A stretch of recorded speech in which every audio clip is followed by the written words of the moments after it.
ছোট্ট মেয়ে লিখতে পড়তে গিয়েছে স্কুলে। বাড়ি ফিরে দেখে মা তার বসে এলো চুলে। এসেছিস তুই? হাত পা ধুয়ে শিগগিরি নে খেয়ে। মা, তুমি কি পড়তে জানো? প্রশ্ন করে মেয়ে। না রে, আমি তোদের মতো স্কুলে যাইনি তো। ঘরের কাজ বাইরের কাজ করেছি নিয়মিত।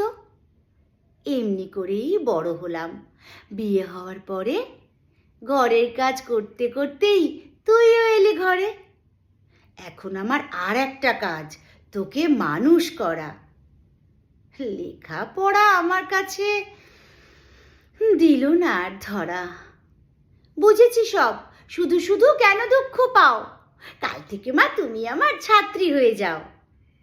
কি যে বলিস, শিখতে তো হয় অল্প বয়সে। দিদিমণি বলেন শেখার কোনো বয়স নেই। স্কুলে যা শিখে গেছি তোমায় পড়াই আগে। জেনেছি যা, জানাতে তা খুবই ভালো লাগে। পদ্য হয়ে যাচ্ছে বড়, এইখানে শেষ করি। পরের দিনই মেয়ের কাছে মায়ের হাতে খড়ি।